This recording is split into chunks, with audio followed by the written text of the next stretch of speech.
नमस्कार दोस्तों, स्वागत है आपका अपना ही यूट्यूब चैनल टुडे एग्जाम पर। दोस्तों आज है आपका 27 मई 2023 और आज भी एमटीएस का एग्ज़ाम नहीं है।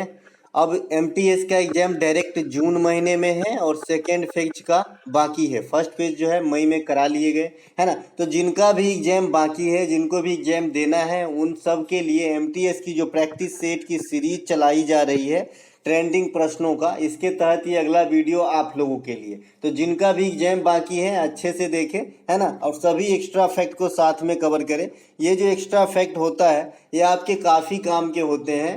नॉट ओनली एमटीएस एग्जाम, आने वाले समय में आप जो भी एग्जाम कंडक्ट करेंगे, जो जिस भी एग्जाम में आप बैठेंगे, सभी एग्जाम में आपको ये फ़ायदा ही फ़ायदा देने का काम करेगा। और इससे क्या होती है, आपको याद रखने में भी सहूलियत होती है ना। तो चलिए दोस्तों शुरू कर लेते हैं आज का ये वीडियो। जो हमारा पहला प्रश्न है, असम की प्रमुख त्योहार अम्बुबाची मेला का आयोजन किस माह में होती है। देखिए सबसे पहले तो आपको ये पता होना चाहिए कि जो अम्बुबाची मेला है ये कहाँ पर होती है, तो ये असम के अंदर होती है। इसके अलावा ये असम के अंदर कहाँ पे होती है, तो ये असम के अंदर कामाख्या मंदिर परिसर में होती है। मेला से कितना मेला आपको याद है भाई, तो एक सोनपुर मेला है, ये कहाँ पे है, बिहार में है। ये इंडिया की सबसे बड़ी पशु मेला है। इसके अलावा एक मेदराम जात्रा मेला है, ये कहाँ का है भाई, तो ये तेलंगाना का है। ये कितने दिन तक चलती है, तो ये 4 दिन तक चलती है। 4 जगह आपका लगता है कुंभ मेला, ये कहाँ कहाँ है, प्रयागराज, हरिद्वार, उज्जैन और नासिक। ये 4 जगह हो गया आपका कौन सा मेला, कुंभ मेला। इसके अलावा आपने एक नाम सुना होगा गंगा सागर मेला, ये मकर संक्रांति के उपलक्ष्य में कहाँ लगती है, पश्चिम बंगाल के अंदर लगती है। इसके अलावा आपने एक सुना होगा माधवपुर मेला का नाम सुना होगा, माधवपुर मेला, ये कहाँ पे लगता है, ये गुजरात के अंदर लगती है। इसके अलावा पुस्तक मेला का नाम सुना होगा, इंडिया में पुस्तक मेला, ये प्रगति मैदान दिल्ली में लगती है। तो ये जो भी मेलाएं हैं इन्हें जरूर ध्यान रखें, यहाँ से भी क्वेश्चन आ जाते हैं कार्निवल सबसे, ठीक है। तो ये जो अम्बुबाची मेला है कहाँ लगती है भैया, असम में। किस मंदिर प्रांगण में, कामाख्या मंदिर के प्रांगण में, है ना। तो ये जो किस महीने में होती है, तो ये आपका जून महीने में होती है। आंसर क्या देंगे, जून महीने में आयोजित कराए जाते हैं अम्बुबाची का मेला असम के कामाख्या मंदिर के प्रांगण में, ठीक है। असम के कुछ अन्य त्योहार है जैसे बगुरम्बा, बिछुआ, खेल गोपाल, कली गोपाल, ये सब तो थोड़े छोटे छोटे त्योहार हैं जो नृत्य और त्योहार का स्वरूप है। लेकिन असम की जो सबसे बड़ी त्योहार है, यानी जन जन का त्योहार है असम के अंदर, ये आपका बिहू होता है। जैसे बिहार के अंदर जो है, जो भी हिंदू धर्म के लोग हैं उनकी जो सबसे फेमस त्योहार है वो छठ पूजा की त्योहार होती है, उसी प्रकार से आप असम के अंदर बिहू को मान सकते हैं, ठीक है। बिहू साल में 3 बार मनाई जाती है, रंगोली या बोहाग बिहू, भोगाली बिहू या कंगाली बिहू, है ना। मैंने आपको बता रखा है कि रंगोली बिहू को याद करना बड़ा ही इजी है, कंफ्यूजन बिल्कुल नहीं होगी तीनों बिहू को याद करने में। कैसे, आप जानते हैं कि होली का त्योहार जो है ये मार्च महीने के करीब आता है, फरवरी लास्ट में आता है या फिर मार्च के, है ना, मार्च 15 तक आ जाता है क्या आपका होली कैसा त्योहार है दोस्तों, तो रंगोली त्योहार है, रंगों का त्योहार है। मैं रंगों को यहाँ पे रंगोली कह देता हूँ, है ना, क्योंकि ये रंगोली भी है, मुझे इससे अटैच करना है। तो होली के जो जस्ट बाद होता है ना, ये आपका रंगोली बिहू होता है। और आप जानते हैं इंडिया में अप्रैल के जो महीना में अलग अलग स्टेट में जो त्योहार फेस्टिवल सेलिब्रेट किए जाते हैं, ये क्या होता है, तो उनका अपना नववर्ष फेस्टिवल होता है जनरली, है ना। तो रंगोली बिहू क्या हो जाएगा, असम का नववर्ष फेस्टिवल है ना, नववर्ष फेस्टिवल जो है आपका असम का जो है रंगोली बिहू हो जाएगा। समझ में आ गया, होली के जो समय के पास का जो बिहू है यानी अप्रैल महीने वाला, है ना, ये है आपका असम का नववर्ष फेस्टिवल। आपसे कई दफा पूछा गया है निम्नलिखित में से असम के नववर्ष त्योहार कौन से हैं, आपके 3 तो बिहू ही के नाम दिए गए रहते हैं, तो आपको चुनना होता है, पता होगा तब ना कि कौन बिहू कब होता है ना। तो रंगोली बिहू आपका है अप्रैल महीना में, भोगाली बिहू जनवरी में होता है, ये मकर संक्रांति के समय होता है। मकर संक्रांति जब मनाया जाता है उत्तर भारत में, बिहार, उत्तर प्रदेश, है ना, मध्य प्रदेश, उस समय जो है आपका क्या होता है, भोगाली बिहू होता है असम के अंदर। और एक होता है जी कंगाली बिहू, ये आपका अक्टूबर महीने में मनाया जाता है। आई होप आपको तीनों बिहू भी क्लियर हो गया होगा। नव वर्ष को आपको नहीं भूलना है, एग्जाम अभी कंडक्ट होना रुका है, आपको नहीं रुकना है, जो जो आ रहा था उसे ध्यान में जरूर रखें। नव वर्ष जैसे मैंने बता रखा है भाई, आपको सीट भी दे रखा है कि तमिलनाडु के अंदर इसे पोतांदू कहा जाता है, केरल के अंदर इसे बीसू कहा जाता है, महाराष्ट्र के अंदर गुड़ी पाडवा कहा जाता है ना, जम्मू कश्मीर के अंदर नवरेह कहा जाता है, है ना। तो ये सब जो नववर्ष है इसे जरूर ध्यान रखें, है ना। और मकर संक्रांति के समय जो भी त्योहार मनाया जाता है, ठीक है, मकर संक्रांति के समय जो भी त्योहार मनाया जाता है वो आप फसल वाला त्योहार कह सकते हैं, फसलों की त्योहार कह सकते हैं। इसके अलावा मकर संक्रांति में भगवान सूर्य की पूजा होती है ना। पोंगल भी बताया था मैंने, पोंगल भी सूर्य की पूजा होती है, उसमें जो पोंगल में सूर्य की होती है और 4 दिनों का होता है। एक तमिलनाडु का थाईपुसम त्योहार है, उसमें भगवान मुर्गन की पूजा होती है, ठीक है। तो ये सब कुछ है। बोनालू है, काली की पूजा होती है। बतुकम्मा है, महागौरी की पूजा होती है। मोहिनी अट्टम नृत्य है, भगवान विष्णु की पूजा होती है। केरल के जो विशु त्योहार है उसमें भी भगवान विष्णु की पूजा होती है। तो ये सब बात आपको ध्यान रखना है, ठीक है। चलते हैं आगे, है ना। इसके अलावा असम का एक अलग त्योहार मैंने नीचे लिख रखा है, क्योंकि ये भी क्वेश्चन कई दफा पूछा गया है ना। असम में एक त्योहार होता है तिलोनिया बीजा। ये असम का एक प्रमुख त्योहार है, प्रमुख तो नहीं कह सकते लेकिन ये त्योहार है। और ये खास करके ये कब किस ओकेजन पे मनाया जाता है, जब लड़कियों में पहली बार उनका मासिक धर्म आता है, तो इस खुशी के मौके पे जो है इनको सेलिब्रेट किया जाता है। वहाँ पे लोग सेलिब्रेट करते हैं इसे, है ना। इंडिया में काफ़ी विविधता है, कहीं कहीं इसे अशुद्ध मानते हैं, कहीं कहीं यहाँ से जो है त्योहार के रूप में सेलिब्रेट करते हैं। और इससे जागरूक कराना ही चाहिए, क्योंकि ये सेफ्टी का मामला है।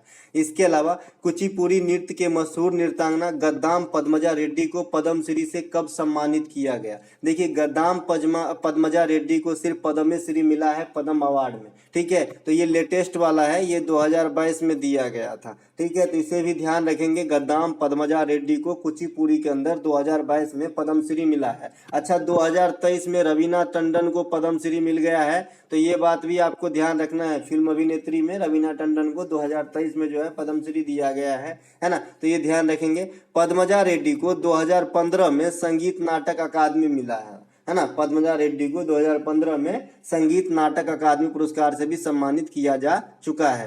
राजा रेड्डी को आप जानते हैं, रेड्डी फैमिली जो भी होता है कुचिपुड़ी, तो कुचिपुड़ी के अंदर जो फेमस कैरेक्टर है उनके अवार्ड की बात हम यहाँ पे कर लेंगे। तो राधा रेड्डी को पद्म भूषण जो है 2000 ईस्वी में मिला था। वेदांतम सत्यनारायण का नाम आप सुने होंगे, ये भी कुचिपुड़ी के प्रमुख नर्तक हैं। इनको 1970 में पद्मश्री तथा 1961 में संगीत नाटक अकादमी मिला है। अब पद्मश्री लिखा हो तो इसका मतलब इनको खाली पद्मश्री मिला है, और सबसे छोटका मिला है, उससे आगे मिला ही नहीं, प्रमोशन नहीं हुआ, ठीक है। इसके अलावा अगला प्रश्न है हमारा, महिला फीफा अंडर 70 महिला वर्ल्ड कप के विजेता कौन है। तो ये आपका स्पेन बना था। किसे हरा के बना था भाई, तो ये कोलंबिया को हरा के बना था, है ना। कोलंबिया को हरा के, तो स्पेन हो जाएगा। इस प्रतियोगिता का आयोजन कहाँ पर हुआ है, भारत में। भारत के कितने जगह हुए हैं, 3 जगह, नई मुंबई, गोवा और उड़ीसा के अंदर हुआ है, ठीक है। इसके शुभंकर की बात करेंगे तो क्या था शुभंकर, इवा, है ना। इसके अलावा FIFA under 17 women world cup 2022 के जो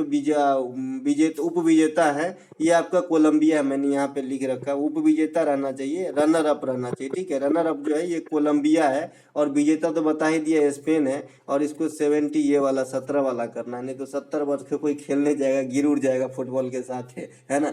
फीफा की स्थापना जो है 1904 ईस्वी में किया गया था। इसके मुख्यालय ज्यूरिख में है। लेकिन नीचे वाले लाइन में आप क्लू पाएंगे भाई, फीफा की स्थापना पहले होती है, लेकिन जो आधुनिक फीफा वर्ल्ड कप होता है, जो अभी अभी 22 में आपको संपन्न कराया गया, जनरल वाला कतर के अंदर कराया गया था, यहाँ पर विजेता आपका अर्जेंटीना और उपविजेता जो है आपका फ्रांस रहा था, है ना। तो ये वाली फीफा का स्वरूप जो है ये 1930 ईस्वी से स्टार्ट होता है, ठीक है। तो ये बात भी ध्यान रखेंगे। 1930 ईस्वी से ही आपका राष्ट्रमंडल खेल कॉमनवेल्थ गेम की भी शुरुआत होती है, तो ये भी आपको ध्यान रखना है, ठीक है। हैमिल्टन कनाडा से होते कॉमनवेल्थ गेम की शुरुआत। इसकी जगह भी पूछ लेते हैं कि ये कहाँ से हुआ था, तो हैमिल्टन कनाडा से कॉमनवेल्थ गेम जो है 1930 में स्टार्टअप हुआ था। इसके अलावा वर्तमान फीफा के विनर जो है, जो अभी कैप पहना हुआ है फीफा का ताज जिनके सर पे है, ये अर्जेंटीना के हैं, और उप विजेता जो है ये फ्रांस है। यहाँ पे 3 अवार्ड मिला था, गोल्डन बूट, गोल्डन बॉल और गोल्डन ग्लव्स। मैंने बता रखा है, गोल्डन बूट जो है एम्बाप्पे को, गोल्डन बॉल जो है मेसी को, और गोल्डन जो ग्लव्स है इमिलियानो मार्टिनेज को दिया गया है। आगामी फीफा 2026 में होगी मेन वाली, तो ये आपका अमेरिका, मैक्सिको और कनाडा के अंदर होने वाला है। फीफा महिला वर्ल्ड कप 2023 जो अभी जुलाई में होने वाली है, ये आपका ऑस्ट्रेलिया और न्यूजीलैंड के अंदर इसी साल 2023 में जो है जुलाई से स्टार्ट होगी। इस बार 2023 के अंदर वर्ल्ड कप भी है इंडिया के अंदर, तो इसे भी ध्यान रखेंगे। इसके अलावा निम्नलिखित में से प्रारूप समिति के सदस्य कौन नहीं थे।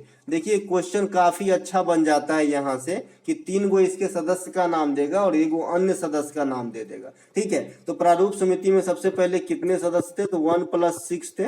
ये संविधान सभा की तहत एक समिति है ना। इसके जो अध्यक्ष थे ये भीमराव अंबेडकर साहब थे, तो इन्हें भी ध्यान रखें। इसके अलावा अल्लादी कृष्णन अय्यर, कन्हैया लाल मानिक मुंशी, मोहम्मद सादुतुल्लाह, एनसीपी स्वामी रामा अयंगर, इसके अलावा बीएल मित्रा और डीपी खेतान। बीएल मित्रा इनिशियल जब गठन हुआ था इस समिति का तब सदस्य थे, बाद में ये जो है मृत्यु के बाद माधव राय आ गए, और डीपी खेतान साहब भी तब थे, बाद में मृत्यु के बाद जो है कृष्णमाचारी आ गए। अगर आप इसको गौर से देखेंगे तो सभी कृष्ण भगवान के नाम के ऊपर लगभग आपको देखने को मिल जाएगा। यहाँ भी देखिए कृष्णा स्वामी, यहाँ भी देखिए मानिक लाल मुंशी, कन्हैया लाल तो कृष्ण को जानते ही है, सिंपल सा नाम है कन्हैया। इसके अलावा यहाँ देखिए है ना माधव, यहाँ देखिए कृष्णाचारी, और एक हो गया आपका भीमराव अंबेडकर साहब। तो 5 तो ऐसे ही कट गए भैया, है ना। तो 2 गो ना बचा, तो 2 गो तो याद कर ही लेंगे। मोहम्मद सादुतुल्लाह है, एगो एनसीपी अयंगर है ना। तो 7 सदस्य हो गया आपका किसका, प्रारूप समिति का। ठीक है, इसके अलावा प्रारूप समिति के अध्यक्ष भीमराव बता ही दिए। इसके अलावा गुप्त राजवंश के शासक समुद्रगुप्त के पास निम्नलिखित में से कौन सी उपाधि थी, तो भैया कविराज कहा जाता था उसे, क्या, कविराज, है ना। समुद्रगुप्त के दरबारी कवि की बात करेंगे तो हैरीसेन है ना। हैरीसेन जो है ये समुद्रगुप्त के दरबारी कवि थे। इसके अलावा समुद्रगुप्त को भारत का नेपोलियन कहा जाता है। मैंने बताया नेपोलियन बोनापार्ट ओरिजिनल वाला कहाँ के निवासी थे, फ्रांस का। और ईरान का नेपोलियन किसा कहा जाता है, तो आपका नादिर शाह को जो है ईरान का नेपोलियन कहा जाता है। और ये वही नादिर शाह है जो मुगलों द्वारा बनाए गए तख्ते तौस यानी मयूर सिंहासन को जो है लूट के ईरान ले गए। ठीक है, तो इसे भी ध्यान रखेंगे। और कोहिनूर हीरा को लेके भी यही चंपत हुआ था इंडिया से। इसके अलावा हुनों का जो आक्रमण होता है, हुनों का, ये किसके समय होता है, तो बताइएगा स्कंद गुप्त के समय होता है। और 2 लाख बार एग्जाम में यह क्वेश्चन आ चुका है। ठीक है, इसके अलावा नालंदा विश्वविद्यालय की स्थापना किसने करा था, तो कुमारगुप्त प्रथम ने करा था, लेकिन बख्तियार खिलजी ने इसे ध्वंस करवाने का काम करवाया था। इसके अलावा फहियान का जो भारत आगमन होता है ये किसके काल में होता है, तो चंद्रगुप्त द्वितीय या विक्रमादित्य इसे ही कहते हैं। तो इनके काल में जो है फहियान भारत आते हैं, और हर्षवर्धन के काल में जो है हेनसांग भारत आते हैं। दोनों बात ध्यान आपको रखना है। चलते हैं हम आगे। अगला जो हमारा प्रश्न है कि भारत में अंग्रेजों द्वारा सूरत में प्रथम फैक्ट्री खोलने के समय मुगल बादशाह कौन थे। सबसे पहले 2 चीज जानिए। ईस्ट इंडिया कंपनी की स्थापना, है ना, ईस्ट इंडिया कंपनी की स्थापना ये आपका हुआ था 1600 ईस्वी में नेट, है ना। अगर कंपनी की बात करेंगे अंग्रेज द्वारा पहली कंपनी कब खोली गई, तो 1608 में, है ना। तो 1608 में ये पहली कंपनी कहाँ पर खुला था, गुजरात के सूरत में, है ना, गुजरात के सूरत में। ठीक है, तो 1608 में पहली फैक्ट्री खुली। उस समय आपका मुगल बादशाह का नाम पूछ रहा है। उस समय मुगल बादशाह इंडिया के सर्वे सर्वा हुआ करता था, है ना। तो जहांगीर सलीम का शासन रहा होगा। कैसे, क्योंकि 1605 ईस्वी में तो अकबर साहब मर गए, तो उसके बाद उसका बेटा जहांगीर संभाला, तो वही रहे गद्दी पे, है ना। तो यहाँ पे जहांगीर सलीम राइट आंसर हो जाएगा। ईस्ट इंडिया कंपनी की स्थापना के समय की बात करेंगे तो मुगल बादशाह अकबर थे, क्योंकि 1600 ईस्वी में मुगल बादशाह अकबर जिंदा थे, क्योंकि अकबर की मृत्यु जो है 1605 ईस्वी में हुआ। इन्होंने जो है 1556 में गद्दी पर बैठा था, पानीपत की सेकेंड लड़ाई में हेमू को हराकर। ठीक है, इसके अलावा अगला जो हमारा प्रश्न है ये करंट सेक्शन से प्रश्न है कि नवनिर्मित भारतीय संसद के वास्तुकार कौन है। देखिए जो नवनिर्मित भारतीय संसद की उद्घाटन होने वाली है, इसके जो वास्तुकार है, इसके जो डिजाइनर है, ये भारत के ही हैं, बिमल पटेल मुख्य आर्किटेक्टर है इस प्रोजेक्ट के अंदर। ठीक है, इसको बनाया किसने है, तो लार्सन एंड टर्बो का नाम आपने सुना होगा, LNT। इस कंपनी को पहले ये मिलने वाली थी, लेकिन इसको नहीं दिया गया और देसी कंपनी टाटा को दिया गया। और टाटा साहब की जो है रतन टाटा जी जानते ही होंगे, काफी महान पुरुष हैं, तो अभी यही है इनके ओवरऑल, है ना। तो ये इन्हीं के कंपनी ने बनाया है, टाटा ने ही बनाया है नया संसद को। इसमें हालांकि जो बोली की दौड़ चल रही थी उसमें आपका लार्सन एंड टर्बो भी शामिल हुआ था। एलएनटी का फुल फॉर्म भी एग्जाम में पूछा गया है दादा, इसीलिए मैं एलएनटी नहीं कहकर लार्सन एंड टर्बो कह रहा हूं, ध्यान दीजिएगा। इसके अलावा पुराने संसद भवन के डिजाइनर कौन थे, तो भाई एडविन लुटियस और हावर्ट बेकर, है ना। तो ये बात भी आपको ध्यान रखना है। स्टेच्यू ऑफ यूनिटी का नाम सुने हैं, जो आपके गुजरात के एकता नगर में है, जो सरदार वल्लभ भाई पटेल की 182 मीटर ऊंची प्रतिमा है, जिसकी डिजाइनर कौन है, मूर्तिकार कौन है, राम सुतार हैं, तो इन्हें भी ध्यान रखेंगे। इसके अलावा सुएज नहर का वास्तुकार कौन है, फर्डिनेंट डी लिसेप्स हैं, तो इसे भी ध्यान रखेंगे। सुएज नहर कब जो है राष्ट्रीयकरण किया गया इनका, तो 1956 में राष्ट्रीयकरण किया गया। 1959 से 1969 तक यानी 10 साल इसे बनने में लगा था, ठीक है। इसकी टोटल लंबाई की बात करेंगे तो 164 किलोमीटर हो जाती है, तो ये बात भी आपको ध्यान रखना है। इसके अलावा मुस्लिम लीग की स्थापना कब हुई थी, देखिए क्वेश्चन भले ही इजी मैंने एक दो रख दिया है, लेकिन इसके जो फैक्ट बताऊंगा ना वो एग्जाम में आपको हूबहू देखने को मिलेगा। नो लैंग्वेज चेंज, सीधे जैसे लगेगा स्लाइड यहाँ से पकड़ेगा और एग्जाम में जाके रख देगा, है ना। इसीलिए बेस क्वेश्चन का चाहे जो, लेकिन उसकी संबंधित जो एक्स्ट्रा फैक्ट है, जो आने वाले समय में क्वेश्चन आ सकते हैं या फिर जो चल रहे हैं, वो सभी एनालाइज करके ही मैं लाता हूं, तो आप निश्चिंत रहें, अपनी एक्स्ट्रा फैक्ट जरूर कवर करें, ठीक है। मुस्लिम लीग की स्थापना, मैं ये सोच के ये बातें पे जिक्र दे दिया, ये मतलब जोर डाल दिया कि आप भी जानते होंगे कि मुस्लिम लीग की स्थापना 1906 में है, तो गुरुजी क्या पढ़ा रहे हैं, तो मैं ये पढ़ा नहीं रहा हूँ, ये नहीं आएंगे मुझे भी मालूम है, लेकिन इनके जो भाई बहन जहाँ पेन चल रही है सब दादा नाना है, ये जरूर आएंगे, है ना, तो इसे ध्यान रखें, है ना। संस्थापक कौन थे भैया, आगा खां और समीउल्लाह खां। ऐसे मिलते जुलते क्वेश्चन से एक और आपसे पूछा जाता है कि जो अलीगढ़ आंदोलन के प्रणेता कौन थे, या अलीगढ़ में जो मुस्लिम विश्वविद्यालय की स्थापना हुई उसके नेता कौन थे। सबका आंसर होता है सर सैयद अहमद खान, ठीक है। यहाँ पे नाम आपसे समीउल्लाह खान में कंफ्यूजन ना हो जाए, इसीलिए ये बात मैंने निकाला है। इसके अलावा मुस्लिम लीग के अस्थायी अध्यक्ष किसे चुना गया था, तो आगा खां को। देखिए अस्थायी अध्यक्ष और टेम्पोररी अध्यक्ष, इन दोनों में थोड़ी सी फर्क होती है। टेम्पोररी अध्यक्ष जो है ये बिना कोई प्लान के ही चुन लिए जाते हैं उस समय तक के लिए, ठीक है। और अस्थायी अध्यक्ष एक प्लान्ड वे में जो है सिलेक्ट किया जाता है। जैसे आपने संविधान सभा की ही बात कर लूं, तो जब संविधान सभा की प्रथम बैठक 9 दिसंबर 1946 को हुआ था, तो उस समय टेम्पोररी अध्यक्ष के रूप में सच्चिदानंद सिन्हा जी को जो है चुना गया था, ठीक है।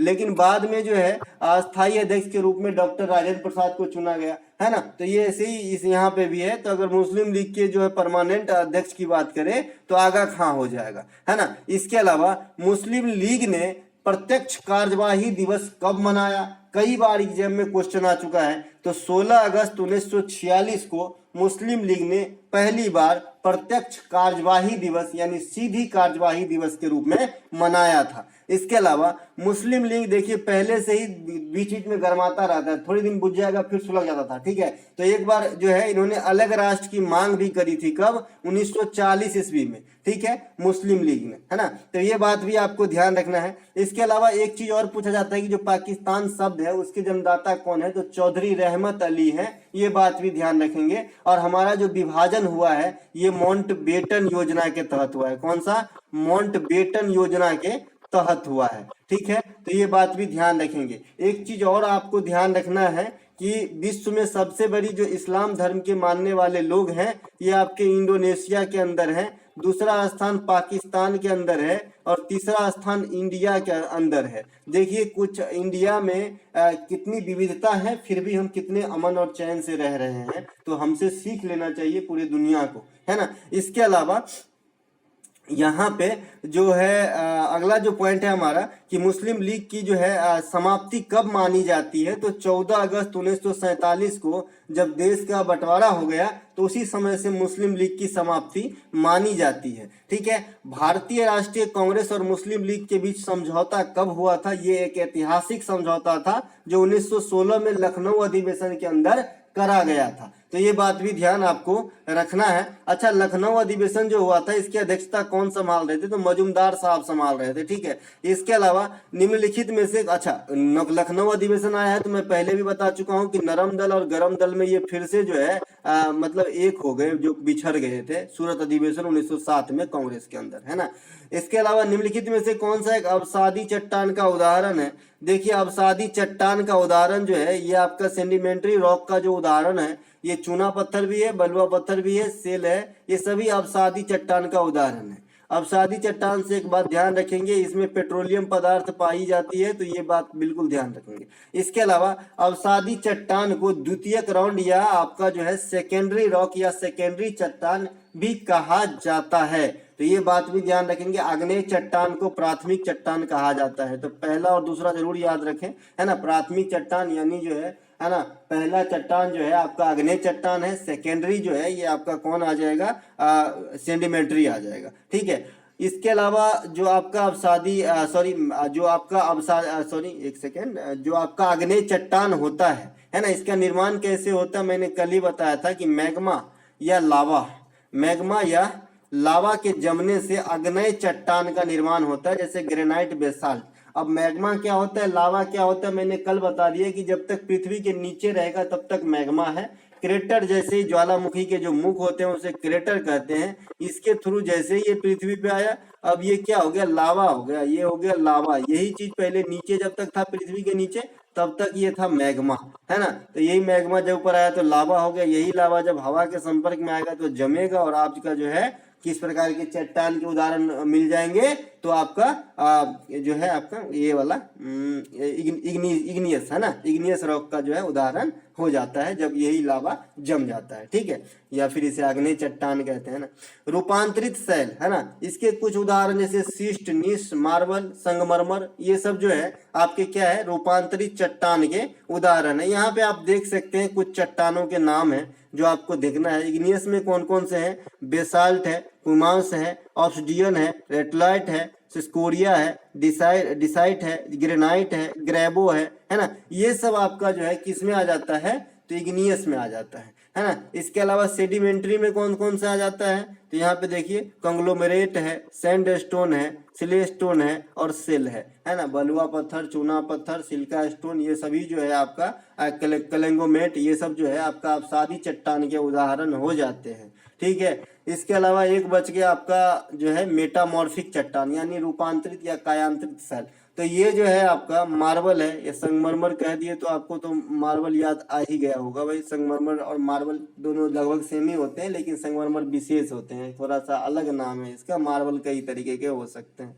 तो ये सब जो है आपके मेटामॉर्फिक चट्टान के उदाहरण है। अगला जो हमारा प्रश्न है कि न्यूटन के गति विषयक नियम का प्रतिपादन कब किया गया था? देखिए, न्यूटन ने 3 गति के संबंधित नियम दिए हैं, ये आप भी जानते हैं। तो ये न्यूटन जो है 1687 ईस्वी में दिए थे, जिसमें प्रथम नियम को जो है जड़त्व का नियम कहा जाता है, जड़त्व का नियम कहा जाता है, ठीक है।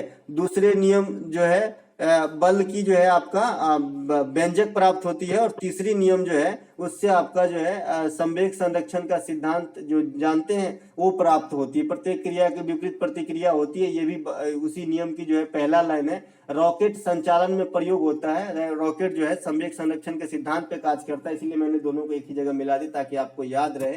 तीसरी नियम में सबसे पहले जो बात इन्होंने करा है ना, कि प्रत्येक क्रिया के विपरीत प्रतिक्रिया होती है। जैसे आपने किसी बॉल को जितना जोर से नीचे मारना है उतना ही ऊपर जाना है, ये न्यूटन की थर्ड लॉ है ना। और इसकी उपयोग जो है रॉकेट संचालन में होता है। और रॉकेट एक अलग नियम भी पूछा जाता है कि किस सिद्धांत पे कार्य करता है, तो संवेग संरक्षण के सिद्धांत पे कार्य करता है, इसीलिए मैंने दोनों को एक ही जगह बता दिया है, इसे भी ध्यान रखेंगे। अच्छा, रॉकेट वाली बात आ गई तो पूछा जाता है कि रॉकेट के संचालन में किस प्रकार के इंजन का प्रयोग किया जाता है? तो क्रायोजेनिक इंजन का प्रयोग किया जाता है।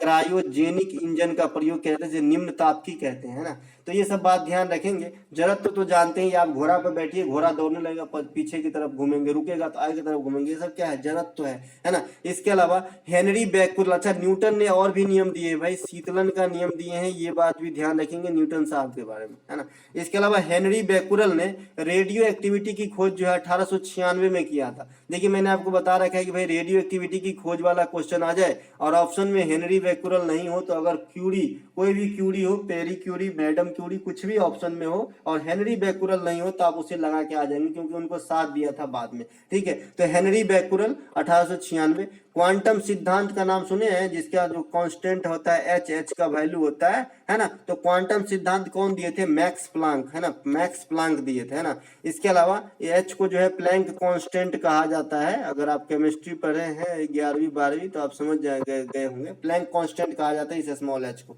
इसके अलावा सापेक्षता का सिद्धांत कौन दिए हैं भाई? अल्बर्ट आइंस्टीन दिए हैं, E बराबर mc², है ना। इसके अलावा 1905 में दिए हैं। रेडियम का आविष्कार कौन किए हैं? Madam Curie. मैडम क्यूरी को 2 क्षेत्र में नोबेल मिला है, आपका फिजिक्स में और केमिस्ट्री में। इसके अलावा रमन प्रभाव सीवी रमन सर 1928 में, और इसी कारण जो है उनको 1930 में नोबेल पुरस्कार से सम्मानित किया गया। और विज्ञान के क्षेत्र में नोबेल पुरस्कार जीतने वाले ये प्रथम भारतीय थे, सीवी रमन साहब 1930 में मिले हैं। ठीक है, तो ये सब ध्यान रखेंगे कुछ। इसके अलावा ये है आपका नोंगर बायलम वन्य जीव अभयारण्य कहाँ स्थित है या किस राज्य में स्थित है? नोंगर बायलम, तो ये स्थित है जी आपका मेघालय में। देखिए मेघालय में एक नौकरेक क्षेत्र भी है और एक नोंगकरम डांस होता है। ये जो है फेस्टिवल है या फिर डांस है, क्या? नोंगकरम। और सीधे नौकरेक है ना, तो ये रिजर्व आरक्षित क्षेत्र है ना। मासिन राम भी मेघालय में है, सबसे अधिक वर्षा होती है। गारो, खासी, जयंतिया, ये तीनों के तीनों पर्वत भी है, तीनों के तीनों जनजाति भी है। ये कहाँ के हैं? मेघालय के, तो इसे भी ध्यान रखेंगे।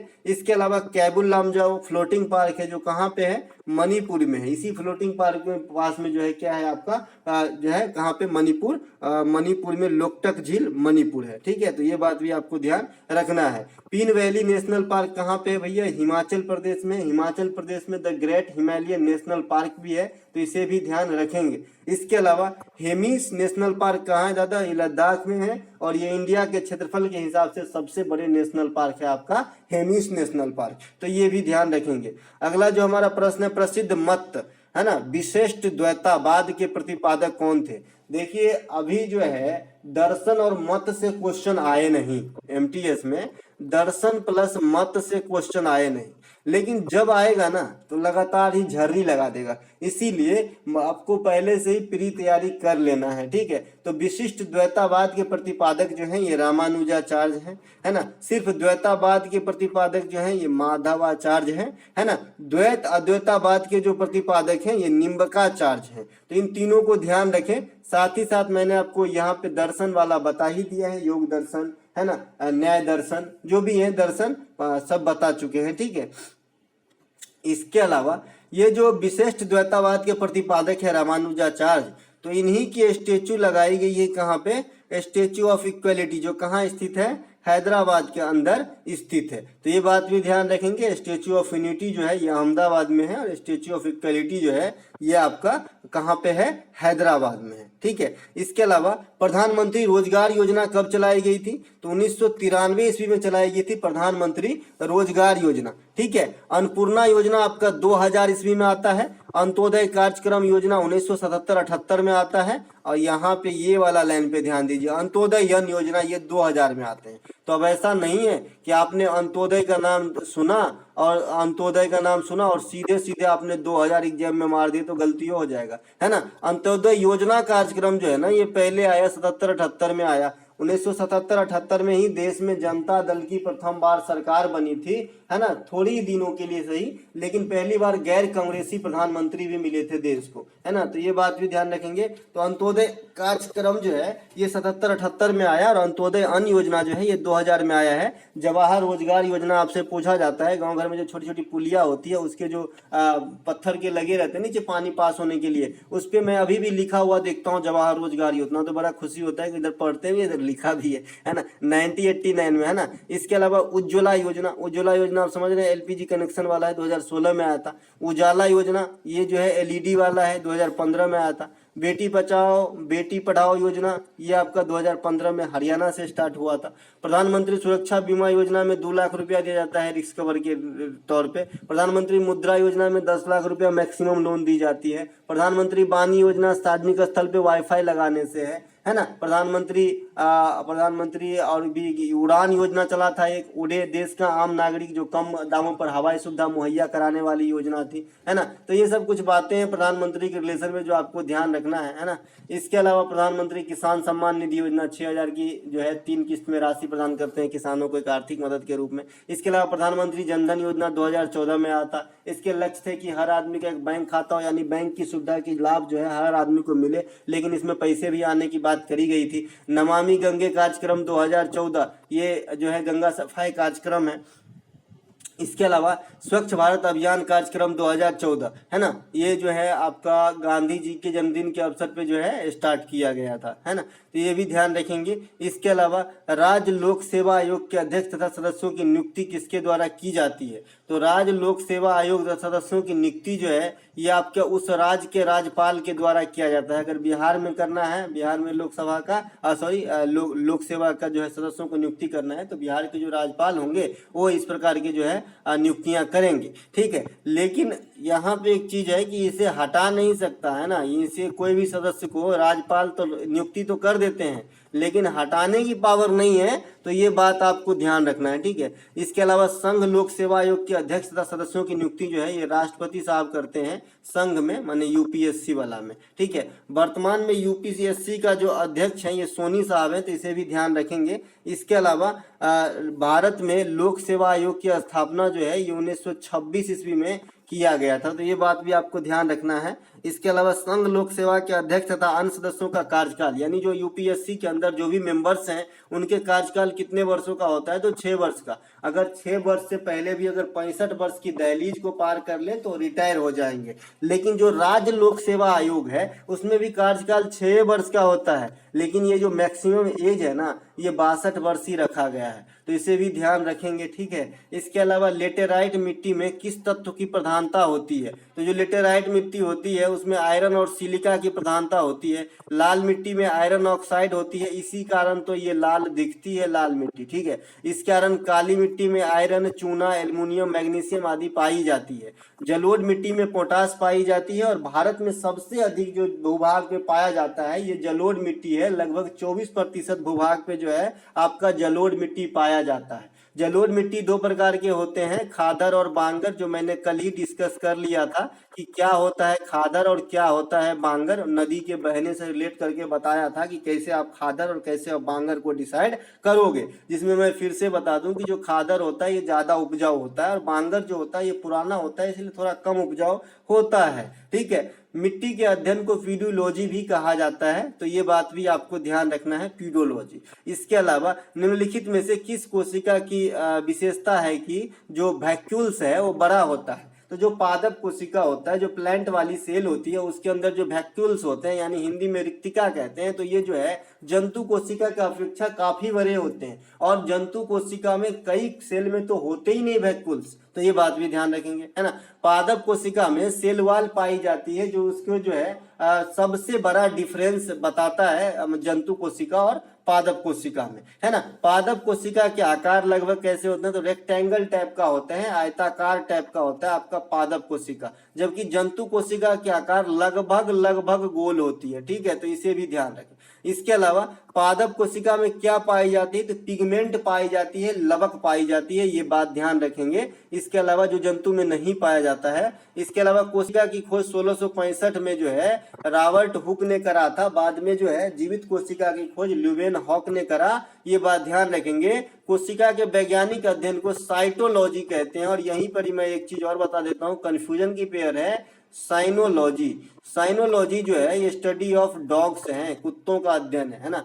सेल जो है ये क्या है? सजीव जगत की सबसे छोटी क्रियात्मक इकाई है। इसके अलावा उस्ताद बिंदु खां का संबंध किस वाद्य यंत्र से है? तो भैया ये सारंगी प्ले करते हैं। पंडित राम नारायण सुकुड़ खां ये सभी जो है आपका जो है सारंगी ही प्ले करते थे। उस्ताद रहमान खान पखावज बताते हैं, और जो भी मुझे लगा कि भाई वाद्य यंत्र में आ सकता है लगभग मैं आप लोगों को पढ़ा चुका, और पीडीएफ में भी है तो देख लीजिएगा। मैं कोशिश कर रहा हूं कि बुक के ऊपर आप लोगों के कमेंट पे ध्यान दे दिया गया है कि बुक के ऊपर जो है बुक एंड ऑथर जो है उसके लिए एक सेपरेट वीडियो प्रोवाइड कराऊं, देखते हैं आजकल में, है ना। अगला जो हमारा प्रश्न है, किस संविधान संशोधन के द्वारा गो गोवा को एक राज्य का दर्जा मिला। आप जानते हैं कि सबसे पहले गुलाम भी गोवा हुआ था 1510 ईस्वी में, और सबसे बाद में हम इसे छुड़ाए भी, चाहे किसी भी विदेशी पावर से। 1961 में हम इसे छुड़ाए, है ना। 1510 ईस्वी में गोवा पे पुर्तगालियों ने कब्जा किया था, 1961 ईस्वी में अंग्रेज से हमने गोवा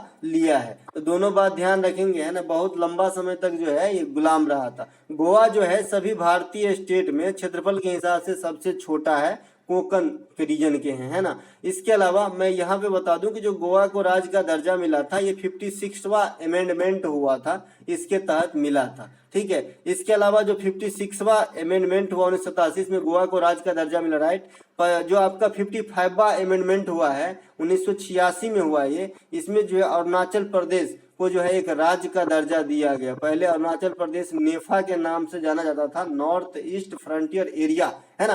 अरुणाचल प्रदेश में ही इंडिया में सबसे पहले सूर्योदय होता है, क्योंकि इसे सबसे पूर्वी राज्य माना जाता है और है ही, है ना। अरुणाचल प्रदेश के अंदर ही किबुथु नामक स्थान है जो भारत का पूर्वी छोर भी है। अरुणाचल प्रदेश के अंदर ही एक दिवांग घाटी करके जगह है जहाँ पे सबसे कम जनसंख्या घनत्व है ना। वैसे अरुणाचल प्रदेश के सबसे कम जनसंख्या घनत्व, लेकिन उसके अंदर भी एक पार्टिकुलर जगह जहाँ पे सबसे कम जनसंख्या घनत्व। तो दादा अच्छे से पढ़िए, है ना। इसके अलावा 36वां संविधान संशोधन जो है ये 1975 में सिक्किम को एक राज्य का दर्जा देता है और सिक्किम जो है ये 22वां राज्य बन जाता है। इसके अलावा 53वां संविधान संशोधन 1986 में, है ना, मिजोरम को राज्य का दर्जा दिया गया था। मिजोरम को जो है राज्य का दर्जा कब मिला था, तो ये 53वां संविधान संशोधन 1986 के अंदर। तो ये बात भी ध्यान रखेंगे, ठीक है।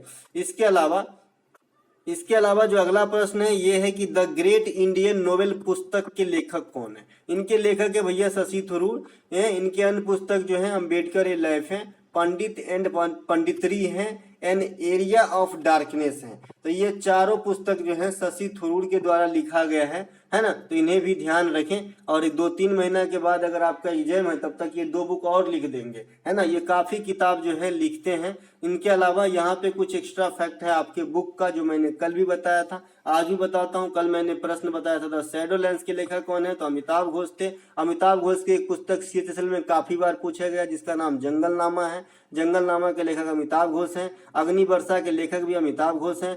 वेटिंग फॉर वीजा के लेखक भीमराव अंबेडकर है। 2020 रिवोल्यूशन के लेखक चेतन भगत हैं।